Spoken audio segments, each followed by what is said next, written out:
Welcome to the Age of Fission radio show with your host, Lonnie Clark, where we learn to accept living in a world transformed by Fukushima.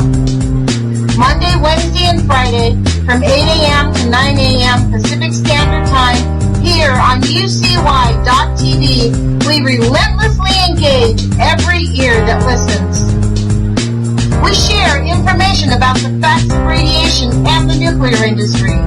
We discuss vital current events and explore the roots of social engineering that has caused so many of our beloved friends and family to intentionally ignore the most critical, catastrophic event in human history. We interview activists who do the hard work to discover the truth and get the word out.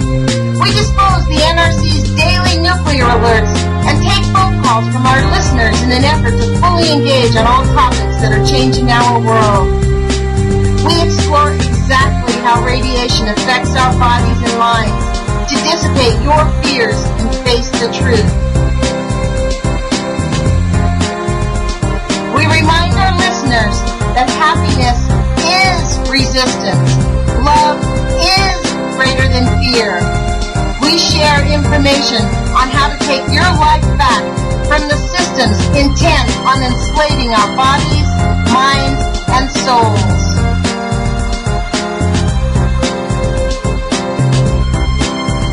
The Age of Fission radio show will create a venue that all will choose in order to actively engage to save our planet from the ravages of greed and indifference.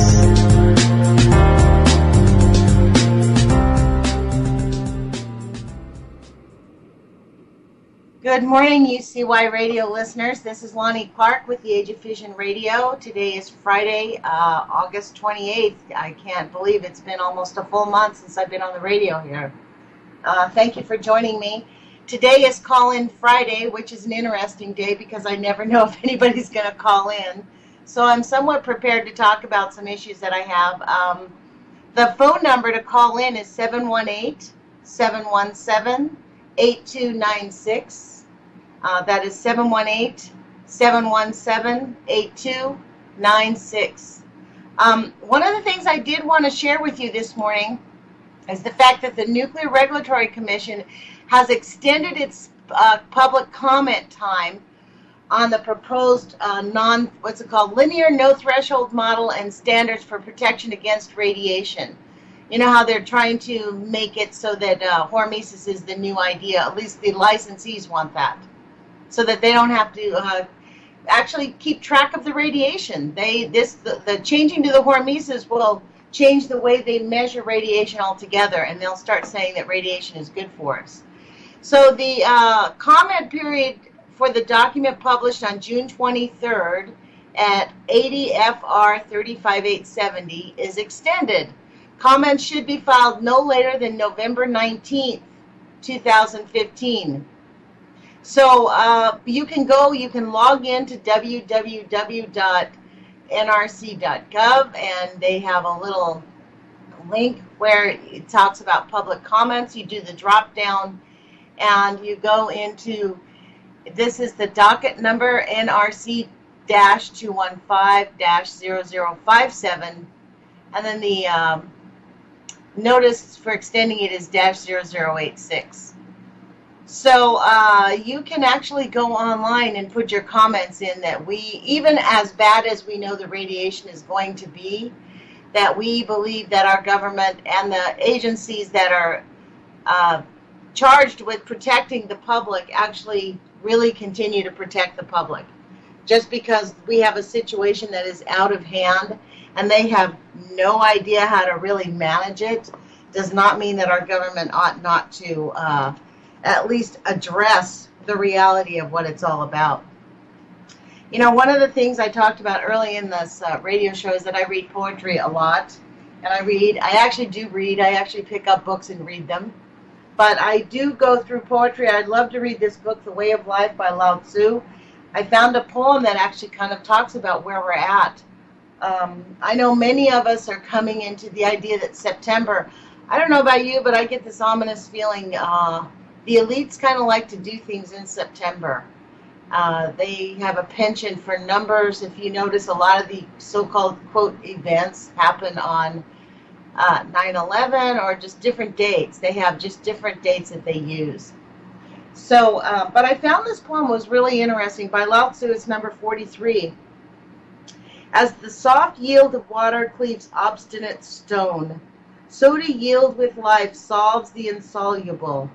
To yield, I have learned, is to come back again.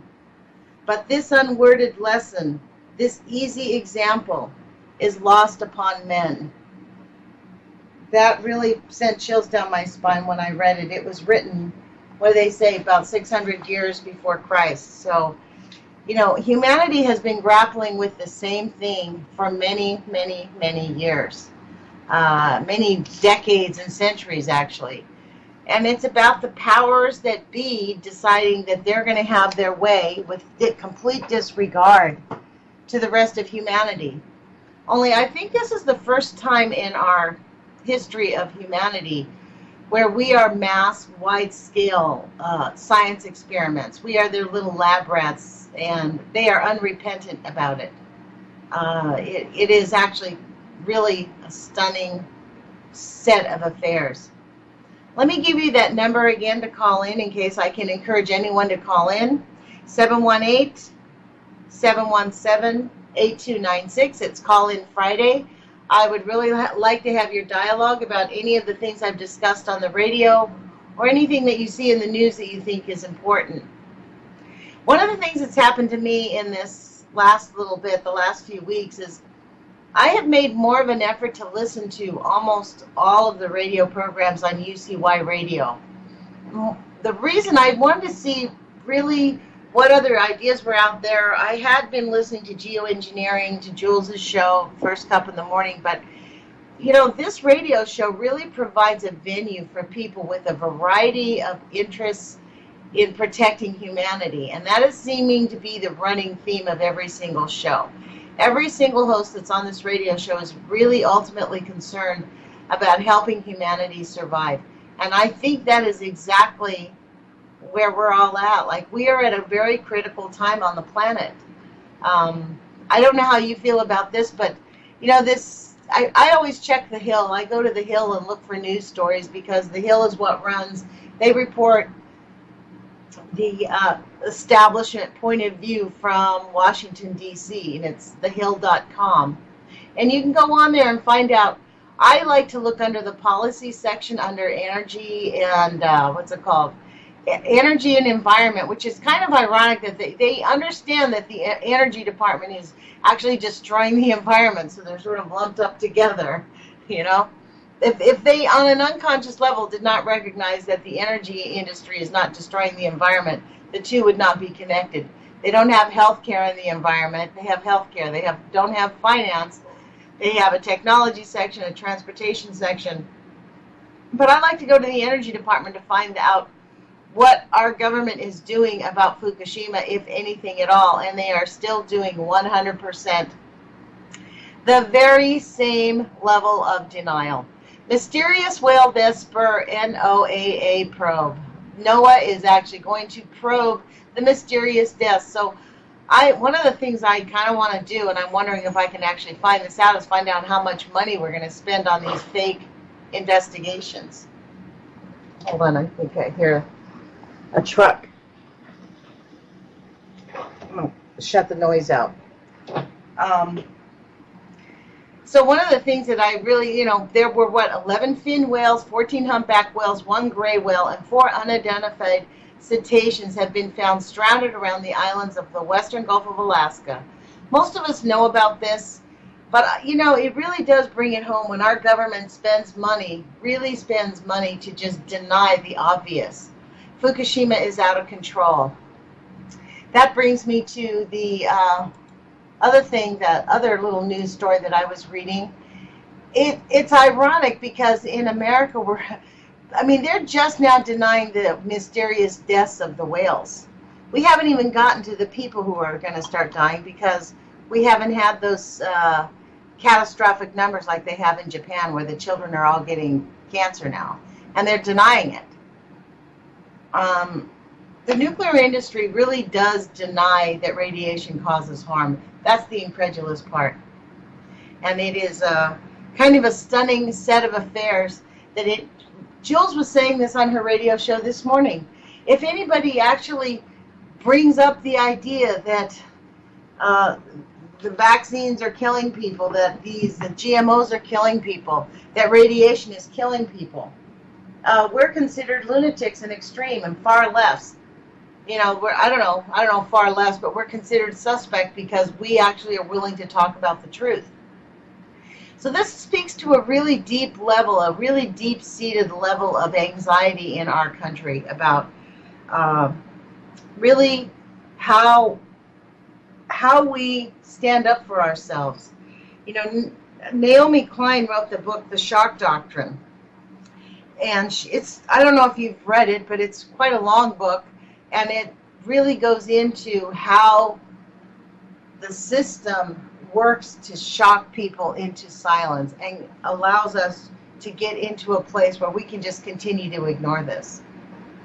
One of the things that I have been doing, and I think I talked to you about this before, was the fact that, you know, the Columbia Generating Station is sitting there on the mouth of the Columbia River, 15 miles from Hanford. Since 2001, it's had a crack in one of its pipes, pretty big crack. They say it's not very big. They can only see, I think, 18 inches of it. But they haven't really done any type of a sonogram to see how deep it goes. I guess it's called a sonogram, or where they can test. They don't have to dig out the pipe. They can do some testing to see how deep the crack is. They have not done that. And why have they not done that? Because they don't want to find out how bad it is at the Columbia Generating Station. If people understood how these nuclear power plants make money, and this is the hard part for us to wrap our brains around, they have no responsibility, none, in terms of the cleanup or the mess or the mistakes that they made. In fact, when I was reading about San Onofre, because one of the things I'm doing is researching about how many people are laid off at San Onofre and how many are continuing to work. Because the job loss is specifically one of the things that the people who can make the decisions to close the Columbia Generating Station are very concerned about. So that's not an easy thing to find, as it turns out, because the subcontractors are private. So there is a little bit of research to be doing on that one. But one of the things I noticed, and you can go right to Wikipedia, I could not believe it, San Onofre, they actually put they put on in when they were building it, they actually put the thing on backwards. They actually put on pieces of the entire nuclear reactor on backwards. That was in the beginning, 1972, and nobody called a halt to it. The incompetence of putting something on backwards. Think about that. It's a big, gigantic nuclear power station, and they put on a big piece of it completely backwards. How long did it take for them to put it on backwards? They didn't even recognize it. The incompetence of the nuclear industry is off the charts. And we continue to stay silent on it, folks. This is why I'm on the radio, because I'm actually dumbfounded. I did not know. I was just like most Americans. I did not know. Now, this is something that's going on in Japan. This headline really hurt my feelings just to read it. And let me tell you what, folks, this is going to happen in the United States of America when the thyroid epidemic, the thyroid cancer epidemic hits the United States in 5 to 10 years. They're talking about the excess occurrence of pediatric thyroid cancer in Fukushima. The thyroid cancer, I beg your pardon. The Thyroid Examination Assessment Subcommittee of the Prefectural Oversight Committee meeting for Fukushima Health Management and Survey, that was the subtitle, admits excess occurrence of pediatric thyroid cancer. 112 children have been diagnosed with confirmed or suspicious pediatric thyroid cancer during the initial screening of the pediatric thyroid examination covering about 370,000 children aged 18 or younger, conducted since the Fukushima nuclear power plant accident.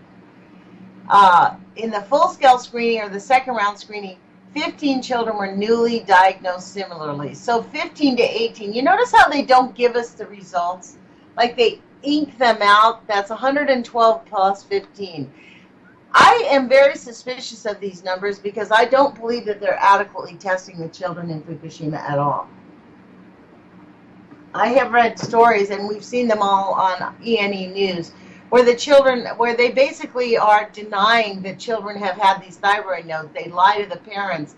The parents will be tested near the Fukushima prefecture, go down south and be tested by a different doctor. Don't tell them that they're from Fukushima, and they have shown present with thyroid nodes.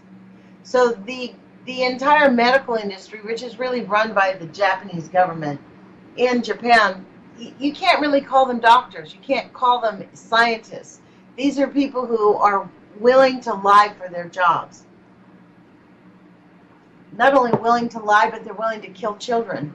And that is really the insane and inhumane part of it all. But that is coming to America, folks. I mean, we have got a month of serious action going on, I think, in the next month. I mean, President Obama yesterday is asking for a war to be declared on ISIS. After feeding them, all of our ammunition and all of our money, we have actually built this organization, ISIS, up to the point where we can now fight them. Isn't that sweet of them? I mean, the insanity of what's going on in our country is completely crazy.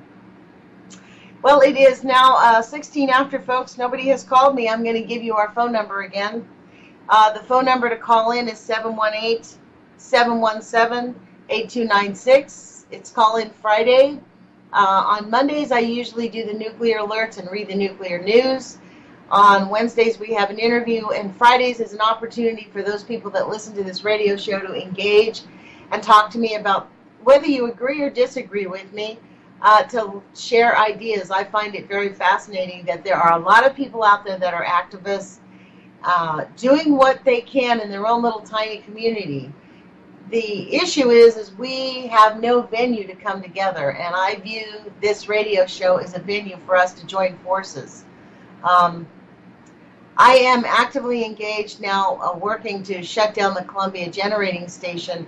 That's going to be a big thing that I'm going to be talking about. I believe that the entire Northwest is in grave risk, and so do people at the Oregon Physicians for Social Responsibility, No Nukes Northwest. There are a host of so-called anti-nukers. This is the thing. I have an issue with being called an anti-nuke activist. I don't consider myself an activist. I consider myself a human being and an American. I feel like it's my duty, now that I know about Fukushima, now that I know how corrupt the nuclear cartel is, now that I know how it really works. And I honestly, believe you me, I don't really understand how it all really works, because just dig into the Columbia generating station. They have made this, this is devious. The way they deviously created a system around these nuclear power plants to make it almost impossible to shut them down, even if the people in the area don't want it. It is really a stunning fact. And the lies that are perpetrated, what's that guy, Moniz, the Secretary of Energy, Moniz, I forget his first name. He basically, I saw a little White House put out a little White House video. Hold on, here's a caller in here, and let me see if I can add this call on. So hold on. See if that works. Good morning, UCY Radio. This is Lonnie Clark on the Age of Fission.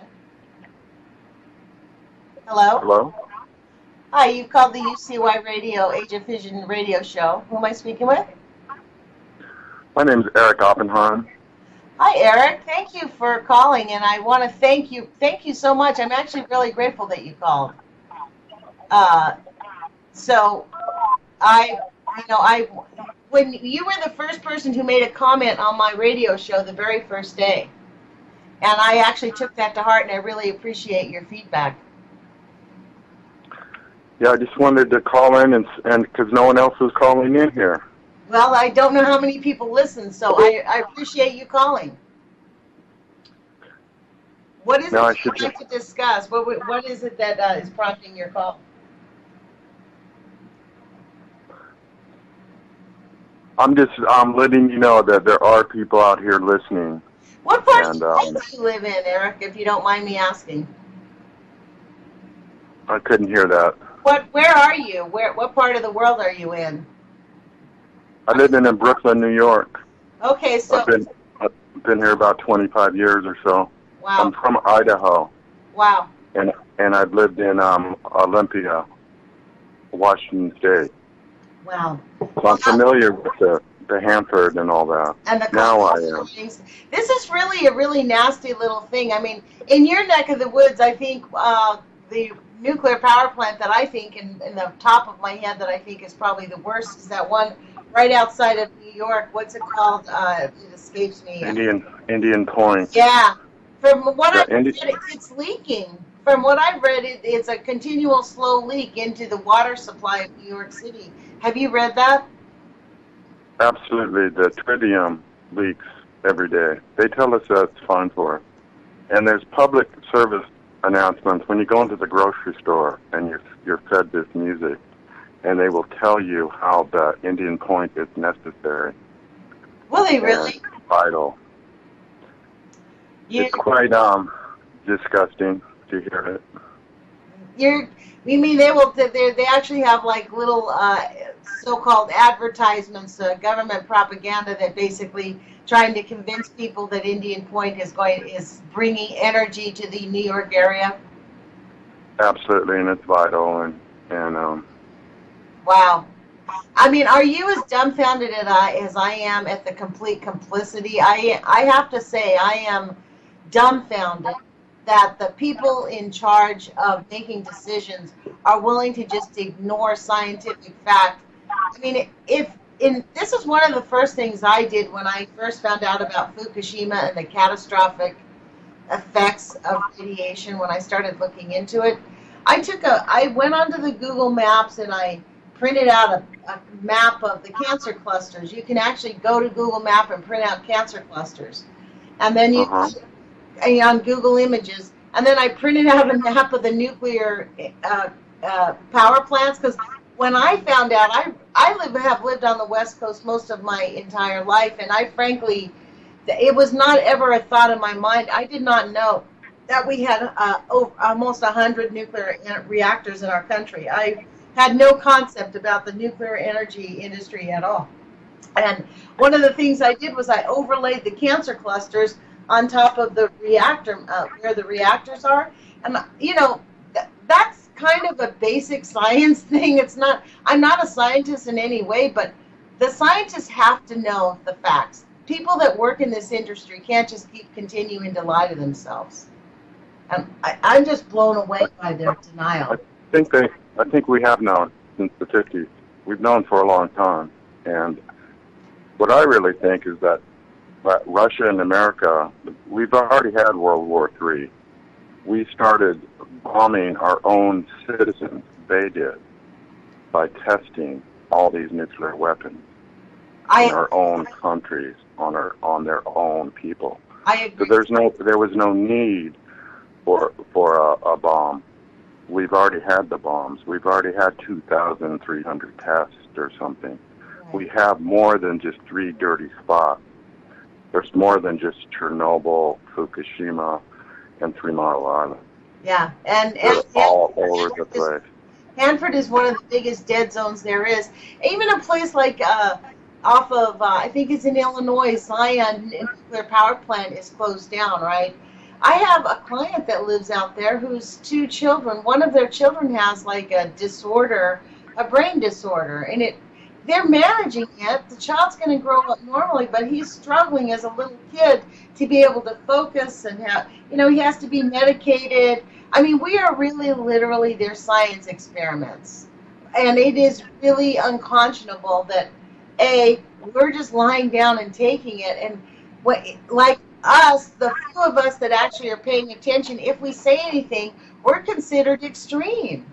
My own children told me that they think I'm extreme. Yes. I mean, it is really painful for people to wake up, but I don't know how you feel, but I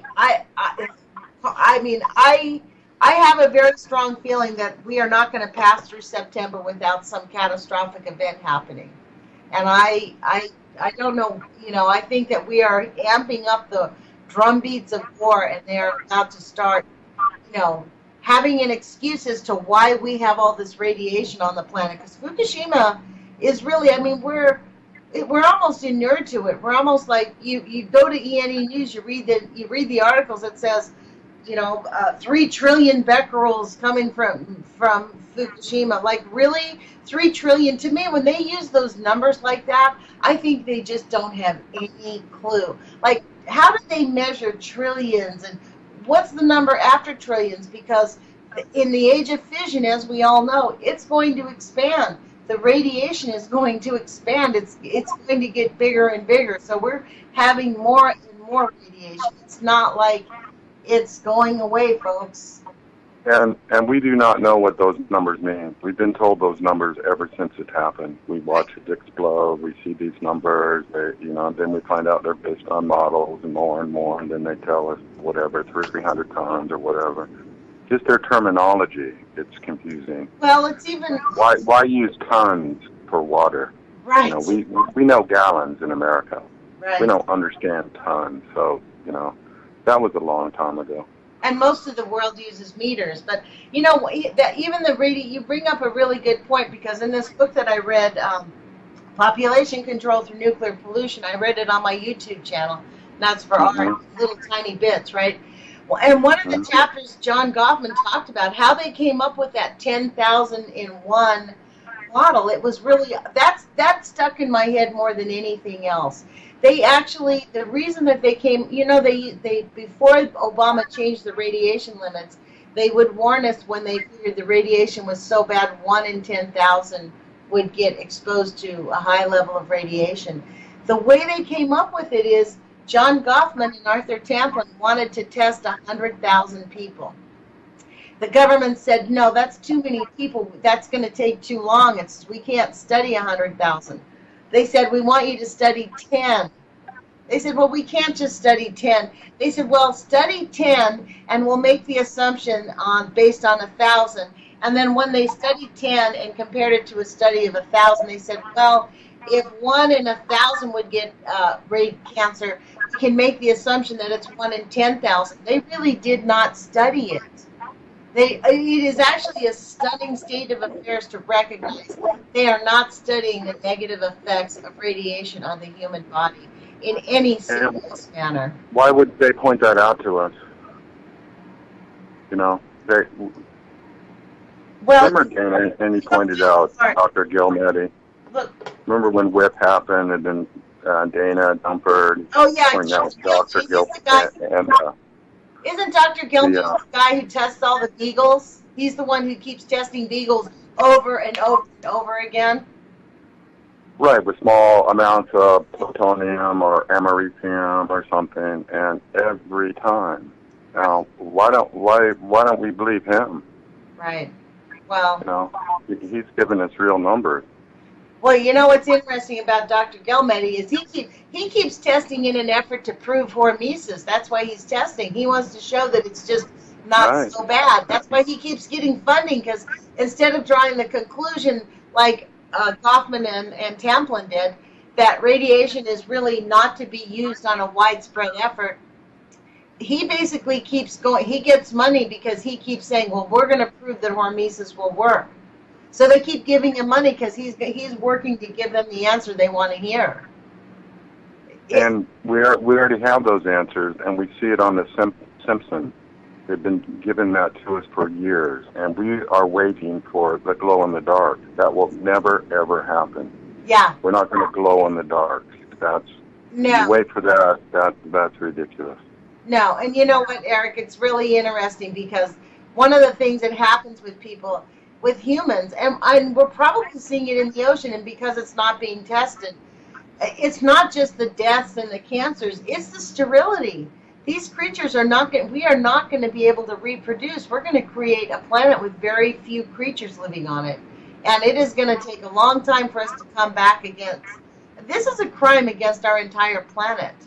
And we're, this is why I'm actually really working. This is why I do this. Ever since I found out, like, what a catastrophic event this is.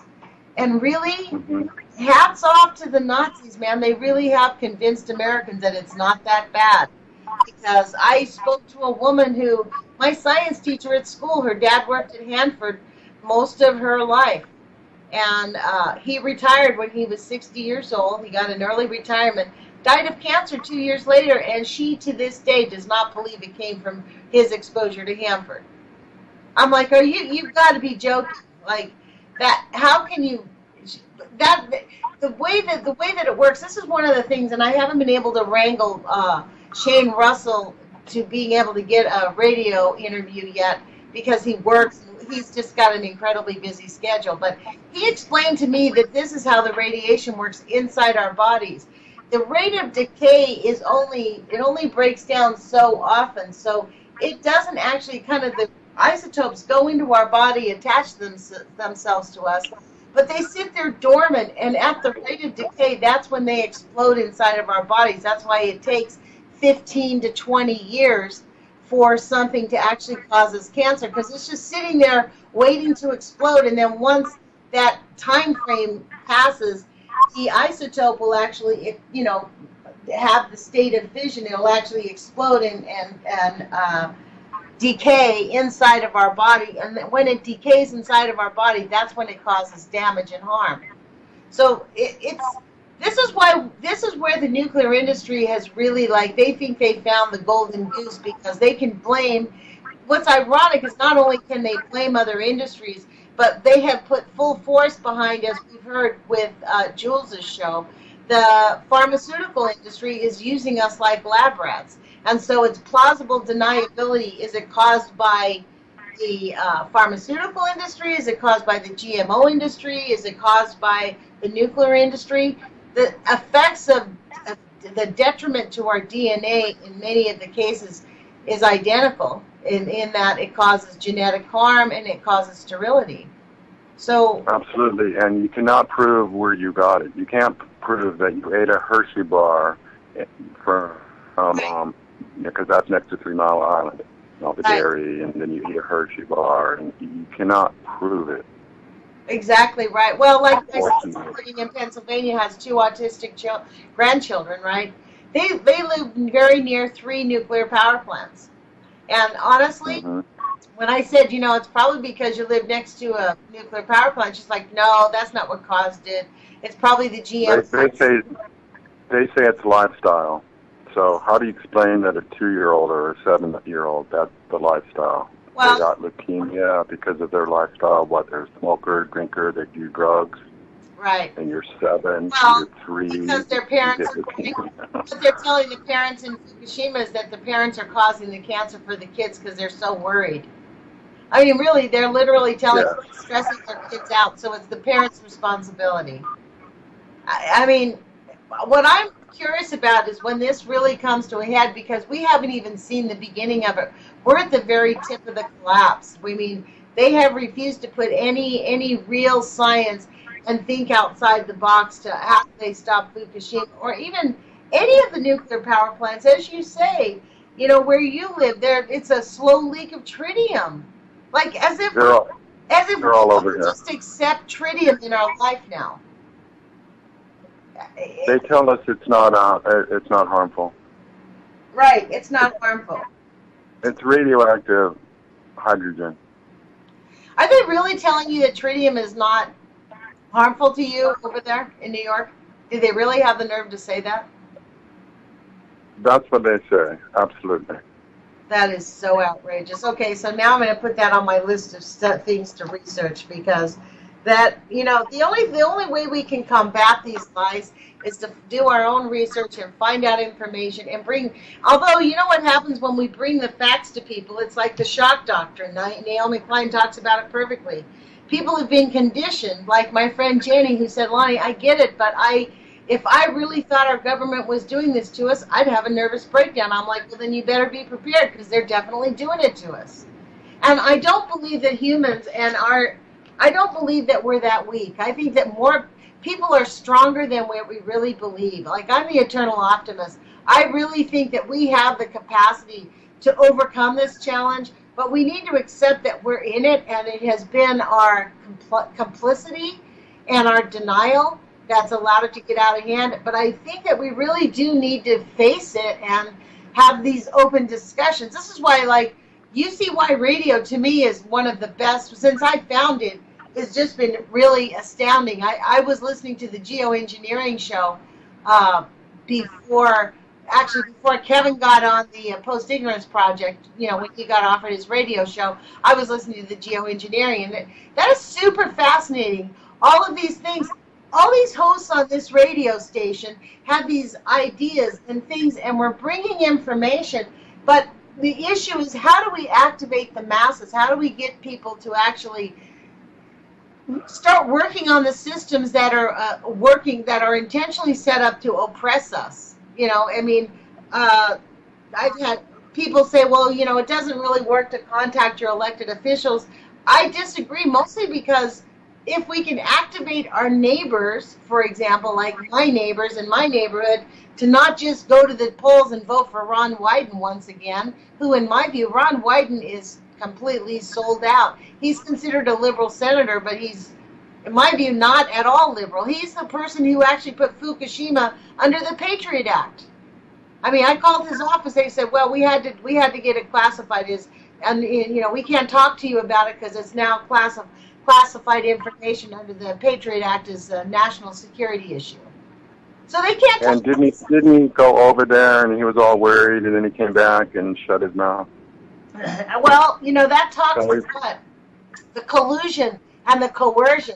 I mean, I've met Ron Wyden in town here. I've gone to many of his, he comes here to talk to people. And he's not a horrible, although I will say, if you look at his face and his expression, the last 10 years have taken a horrible toll on him. You can tell he is hiding something. He looks like a person who is guilty instead of a person who's proud to be a senator. And there's many senators that are like that now. I mean, one of the things that happened in our country after 9/11 was we lost Tom Daschle, and the senator from New Hampshire, what's his name, Leahy, he just took a back seat and started to say Sig Heil and clicked his heels after they got that anthrax, which I believe came from somebody inside the government to threaten them to keep their trap shut.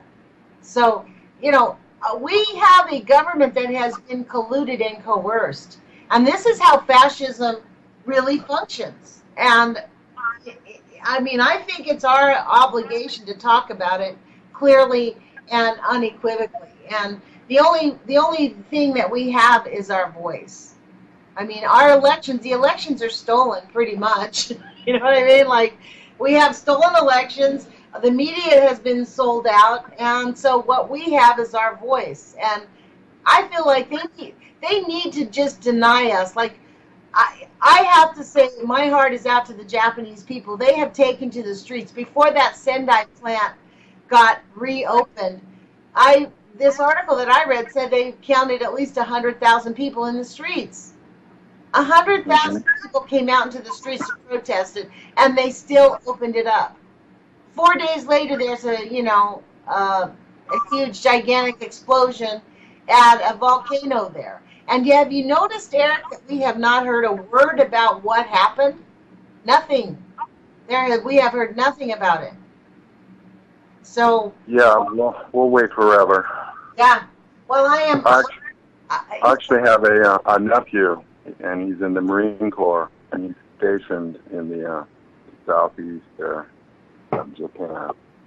And he's right there where the volcano went off and all these things, and he knew none of it, and he's very close. So, And they they're didn't not, tell him anything. no. So this is interesting. You talk about the service. So maybe you can give me some feedback on this one. I have a young man that works in my office that works for me 15 hours a week. And he came into work this Monday and told me he's thinking about joining the military. You know why? So that he can go to school for free. Hmm. I'll be honest. My response, and I thought about talking about this morning, so I think I'll just share this with you. I really, honestly, I don't want to pay him one more dime. I'm really angry about the fact that he wants to join the war machine just so he can get a free college education. Now, I know there's people out there who think that being in the military is honorable, but I don't believe it is right now because we are part of the war machine. And we are the war machine on the planet. We're the bully in the room. And I'm just kind of dumbfounded about it all. Like, I didn't fire him. I wanted to. I mean, honestly, I think it's up to us to decide we are not going to be part of the military. We are not going to be part of the war machine. We have to make a conscious effort, like to not work for the nuclear industry, not work for the war machine. I mean, when we look at all the NSA spying and those big buildings being put up in Utah right now and, the big brain center, how many people work there, really honestly, who are angry at the government for spying? Lots of them. So it's really about us deciding that we're going to walk with integrity and do what we believe to do and be willing to figure out a different way to earn a living. That's what I think. I mean, I don't know. This is where we get into the collusion and the coercion of how easy it is to be colluded. This is why I'm not too angry at, like, I don't know how you feel, but like when people say that they're working at a nuclear power plant or working for a pharmaceutical industry, I find that quite offensive. I think people need to have more integrity than that. And if you work there, you defend it. And there's 2 million employees for the nuclear, and there's all the people who work for frac, all the things. If you work there, you defend it because that's your life. It's your bread and butter. Of course you defend it. It's like that. My teacher at school, her dad worked for the nuclear industry all of her life, and she's like, no, my dad was perfectly healthy. He just happened to die 2 years. He got cancer. It's just it happens to everybody. No, when I said to her, cancer doesn't happen to everybody. This is one of the things that Linus Pauling talked about in his early studies, and I don't have it handy, but I pulled it up for my science class. Linus Pauling wrote about this in one of his journal report in the late 50s about how modern science is working to extend the lives of humanity and how we're getting people to where we can live past the age of 45 or 50 in relative health, except that we're entering into an age where we are destroying the very systems that allow those people to live well. And, this is why he got a Nobel Peace Prize for his work about the nuclear industry. And he basically said, nuclear is a really great technology, but we ought not to use it on a widespread scale. We need to understand it before we put it into action. That was not the answer the military wanted. So, him and Goffman and Tamplin pretty much got drummed out of the industry and ridiculed. But really seriously, we now have a society where people can live in an older age, but you're dependent upon pharmaceuticals. You're plugged into this system. People believe they are, and this is why I believe they're going after the natural health industry, because they don't want people to learn how to be healthy and well for no money. That's a big issue, is how do you stay well without paying somebody a boatload of money? And we are all, like I said earlier, lab rats. I think that we're all... Well, why would I sell you something that would get you well versus, or rather, sell you something that you have to take every week for the rest of your life? Why would they do that? I understand that, except that there's the Hippocratic Oath to really help people get healthy and well and stay well, right? Like, it's that whole idea that if we don't do this, if we don't sell these people these products, then how are we going to make money? And which is really a very short-sighted, greedy little thing, because if you allow people health and well-being, then we can focus our energy on creating products that people can actually buy. one of the things that Roosevelt discovered, World War II, after when he started the New Deal, is that if you feed the poor, you take care of the super poor, we create this middle class that buys products. This is why we had such a thriving middle class in the, right after World War II, because everybody was getting a hand up. Everybody, well, like we had these programs. Our soldiers were able to buy houses and go to school for free. An educated populace creates a thriving economy. And, since Reagan, it's just been slitting the throats of every single Americans ever since they took over. It's been really an outrage. Well, I think that's why Henry Ford paid a wage to his workers so they could buy Right. a truck, a car, or whatever also. I mean, this is the thing that I don't get about the nuclear industry right now. If we shut down every single nuclear power plant on the planet, many of those workers would still. I read this last night that to shut down a nuclear power plant, each nuclear power plant costs about $1 billion to shut it down. While a nuclear power plant is licensed for 20 years and now they're extending it to 40, it takes at least 40 to 50 years to shut it down. So we've got 100 years of production.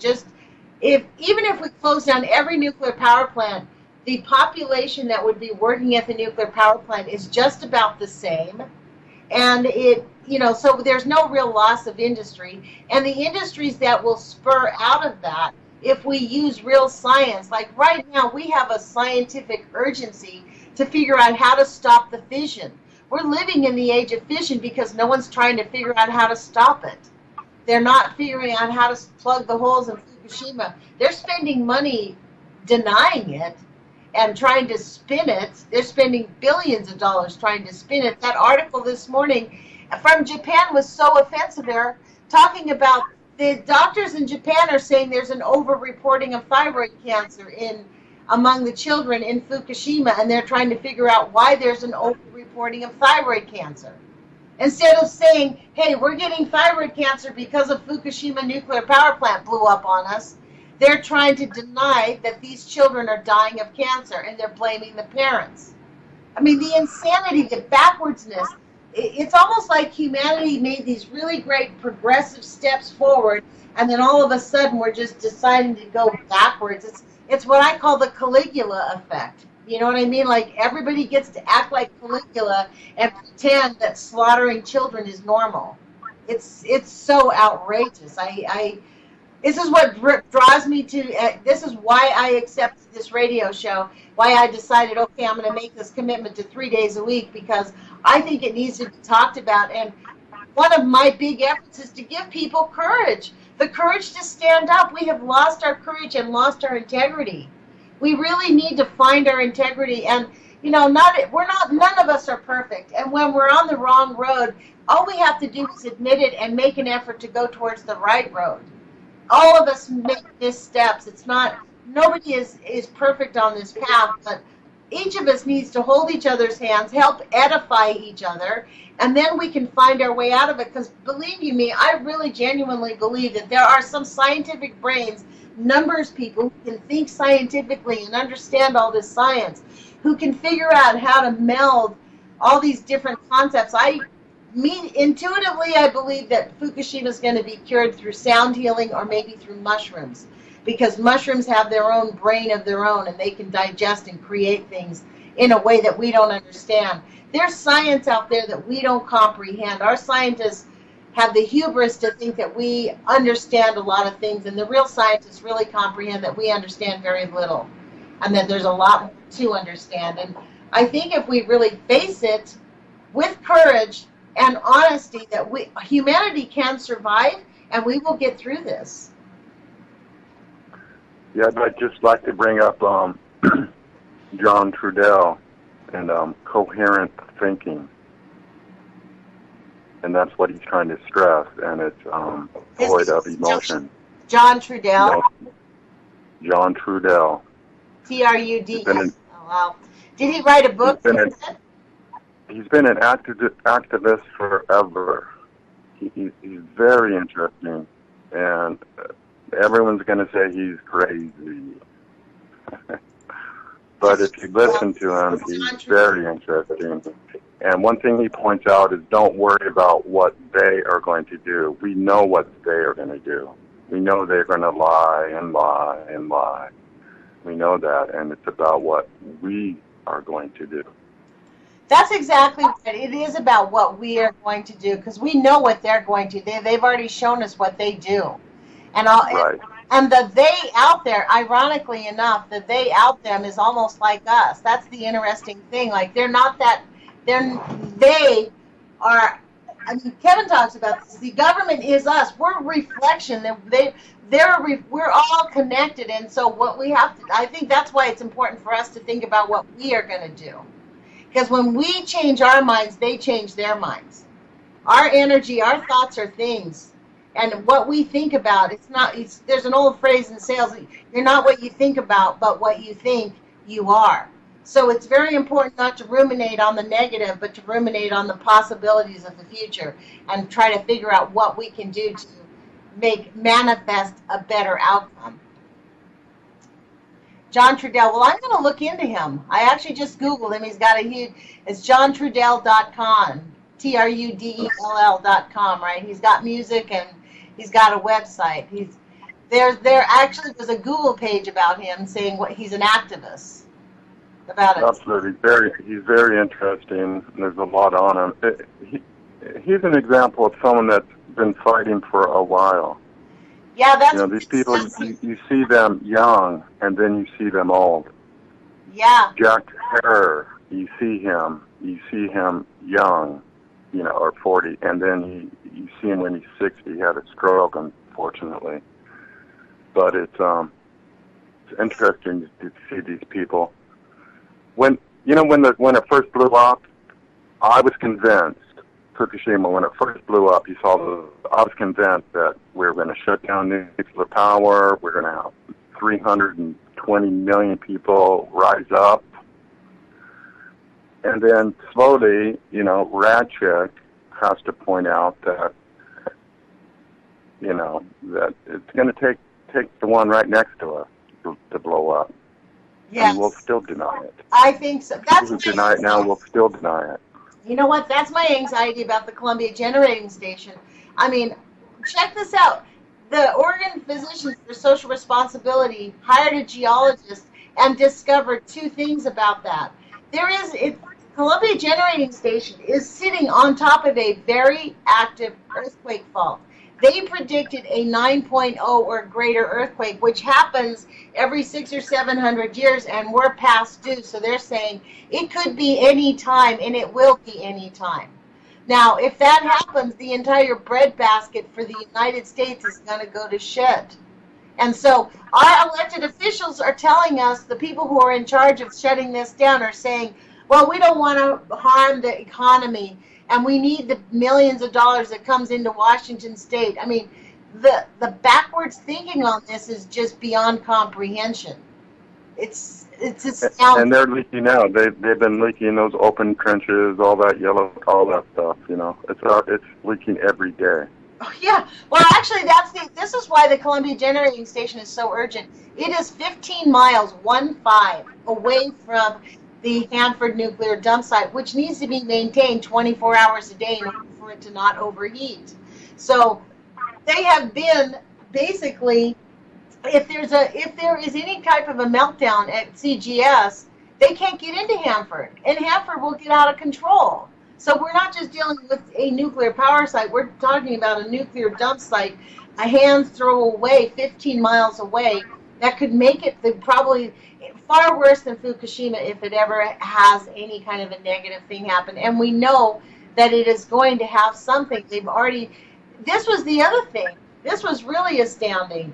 The licensees knew it was sitting on top of an earthquake fault and neglected to put it into their application when they applied. And the government found out about that and has done nothing. So we really are in the belly of the monster. And I see that we have 5 minutes left on the show, Eric, but I really appreciate your time, and thank you for calling in. And I really want to thank you for your comments on my very first radio show, when I got on the air, I was really angry. And I started like ranting. And you made a comment on the radio show on the video feed, like, really, don't yell at the people. We're following you. And I really took that to heart. And it really kind of made me think, you know what? He's right. There's no point to start ranting and raving, because what I really want to do with the Age of Fission radio show is make this something that we can all hang on to as a point of activism and empowerment. I want us to be empowered and understand what radiation does to us. I want to share information on how to help keep us healthy. And I want to talk to people like you who are activists. Like, I'm really grateful that you bring up John Trudell. I've never really heard of him. And part of that is I've just been in America just the standard status quo person who, frankly, a year and a half after Fukushima, found out that it was still out of control. So, well, let me just say this. Thank you for this. You know, all the people that listen to you are on your side. You know, we're on the same side. True. You know? And I admire your energy. You have a lot of energy. You're brave, and you're appreciated. Well, thank you. Thank you so much, Eric. I really appreciate it. And, you know, hopefully you can call in again. And I really, I am going to explore more about this guy, John Trudell, and bring more of his information to this show, because as I'm looking at the page on the Googles, he does look like a man of spirit for all of us to maybe rally around. And we need to let the good activists not be drowned out in the overwhelming drumfold of, you know, who's what and where out in the media. We have lots of voices, and we need to bring them up. So maybe I'll reach out to him and ask him if he'd be willing to be interviewed. See what happens. That'd be awesome. Okay, well, look, I'm going to let you go. We have about 3 minutes left on the radio show. I really appreciate your phone call today. Thank you for calling. Thank you, Lonnie. Uh-huh. Bye-bye. Bye-bye.